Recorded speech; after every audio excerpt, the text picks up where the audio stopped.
Here another experiment. So this is our life. So మన లైఫ్లో ఖచ్చితంగా ప్రతి దశలో కూడా ప్రాబ్లమ్స్ అనేవి ఉంటానే ఉంటాయి. సో కొన్నిసార్లు వాటంతట అవే వస్తాయి, ఒకసారి మనం కొన్ని తెచ్చుకుంటాం. The water represents the problems of in our life. So ఇలా ప్రాబ్లమ్స్ ప్రతి ఒక్కరికి ఉంటాయి. ఈ ప్రాబ్లమ్స్ గుండా మన జీవితం వెళ్ళాలి. This is our. So student life ఎలా ఉంటుందంటే ఈ లెమన్లా ఉంటుంది అన్నమాట. ఈ ప్రాబ్లమ్స్లోకి స్టూడెంట్ వెళ్ళినప్పుడు మీరు చూడొచ్చు, ఈ లెమన్ అనేది దీంట్లో మునిగిపోయింది. ఎప్పుడైనా మనం వాటర్లో మునిగిపోతే కనుక మనం చనిపోతాం. అదే వాటర్లో తేలియాడుతూ ఉంటే అది స్విమ్మింగ్ ఎక్స్పీరియన్స్ని, హ్యాపీనెస్ని మనం పొందుతాం.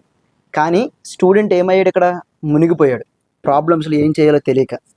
ఓకే, సో ఇలా కాకుండా ఉండాలంటే మనం ఏం చేయాలి?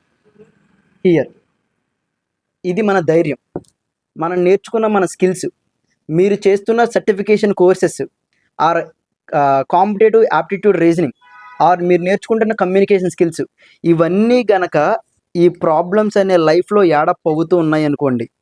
సో ఇలా యాడ్ అవుతూ ఉన్నాయి అనుకోండి, మనం అనుకుంటూ ఉంటాం, ఏంట్రా బాబు మనకి ఈ జామ్ సెషన్ ఏంటి, ఈ జీడీ సెషన్ ఏంటి, ఈ కాంపిటేటివ్ ఇంగ్లీష్ ఏంటి, లేదంటే ఈ సిఆర్టీ క్లాసెస్ ఏంటి, అర్థమెటిక్ రీజనింగ్ ఏంటి అని అనుకుంటూ ఉంటాం. బట్ మనం గనక కమ్యూనికేషన్ నాలెడ్జ్ని కనుక నేర్చుకుని మన జీవితంలో కలుపుకోగలిగితే, ఇప్పుడు స్కిల్స్ ఉన్న మీ లైఫ్లోకి మీరు ఎంటర్ అయ్యారనుకోండి, మీరు చూడొచ్చు ఇక్కడ ఏమవుతుంది, లెమన్ తేలుతూ ఉంది. వాటర్లో తేలుతూ హ్యాపీగా స్విమ్మింగ్ చేయాలని ఉందా, లేదా కష్టాల్లో మునిగిపోవాలని ఉందా? Decide your passion, learn your skills and live life very happy. Thank you so. Scientific reason behind this experiment. So first మనం లెమన్ ఇందులో వేసినప్పుడు ఇందులో సింక్ అయిపోయింది. దాని తర్వాత మనం సాల్ట్ కలిపిన తర్వాత ఇదే లెమన్ ఫ్లోట్ అవుతుంది. సో దీని వెనకాల ఉన్న సైంటిఫిక్ రీజన్ ఏంటంటే, ఫస్ట్ ఇది లెమన్ నార్మల్ వాటర్ డెన్సిటీతో పోలిస్తే ఈ లెమన్కు ఉన్న డెన్సిటీ చాలా ఎక్కువ. దీని డెన్సిటీ ఎక్కువ అవడం వల్ల ఏమైందంటే ఇది సింక్ అయిపోయింది. దాని తర్వాత మనం ఏమి యాడ్ చేసాం, సాల్ట్ యాడ్ చేసాం. సాల్ట్ యాడ్ చేసినప్పుడు వాటర్ యొక్క డెన్సిటీ బాగా పెరుగుతుంది. So compare to lemon, so lemon density వాటర్తో పోలిస్తే తగ్గింది కాబట్టి ఇది ఫ్లోట్ అవుతూ ఉంది.